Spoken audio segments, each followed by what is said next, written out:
బాహుబలి ఈ సినిమా ఎన్ని రికార్డులు క్రియేట్ చేసిందో మనందరికి తెలుసు కదా. అయితే ఈ సినిమాని రీసెంట్ గానే రిలీజ్ అయితే చేశారు. రిలీజ్ చేసినా కూడా దాని క్రేజ్ ఏమాత్రం తగ్గలేదు అయితే ఆడియన్స్ అయితే నిరూపిస్తూ ఉన్నారు కదా.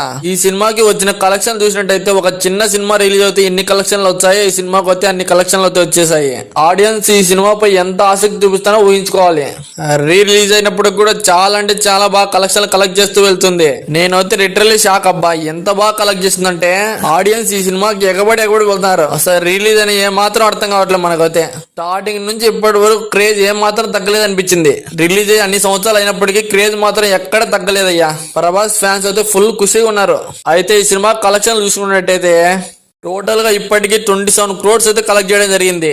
ఒక సినిమా రిలీజ్ అయిన తర్వాత ఇన్ని కోట్లు కలెక్ట్ చేయడం రికార్డులు అయితే బద్దలు కొడుతూ వెళ్తుంది. రిలీజ్ అయిన సినిమాల్లో పవన్ కళ్యాణ్ సినిమా అయితే ముందు స్థానంలో ఉండింది. కానీ బాహుబలితో ప్రభాస్ అయితే కుల్ల కొట్టేశాడని చెప్పాలి. అంతేకాకుండా రాబోయే రోజుల్లో కూడా ఈ సినిమాకి మంచి కలెక్షన్లు అయితే వస్తాయని అయితే కోరుకుంటున్నాను. అయినా కూడా ఈ మూవీ ఏమాత్రం డిసప్పాయింట్ చేయలేదులే. స్టార్టింగ్ నుంచి ఎండింగ్ వరకు గూజం తెప్పిస్తూ ఉంటుంది కదా కొన్ని సీన్స్. ఇంకా థియేటర్లు చూసినామంటే మనకు అర్థమవుతుంది ఎలా ఉంటుంది, ఏ మాత్రం బీభత్సం సృష్టిస్తుందో. నేనైతే దాదాపుగా 20 times చూసేసిన సినిమాని, అయినా కూడా చూడాలనిపిస్తూ ఉంటుంది. నాకైతే అంత బాగా నచ్చింది ఈ సినిమా అయితే. సో ఈ మూవీ మీలో ఎంతమంది వచ్చిందో కింద కామెంట్స్ లో కామెంట్ చేసేయండి. అలాగే ప్రభాస్ ఫ్యాన్స్ ఎంతమంది కింద హార్ట్ సింబల్ ఇచ్చేసేయండి. అంతేకాకుండా ఈ వీడియోకి నేను 50 likes ఇస్తున్నా, కంప్లీట్ చేస్తారని మనస్ఫూర్తిగా కోరుకుంటున్నాను. Thank you for watching and bye.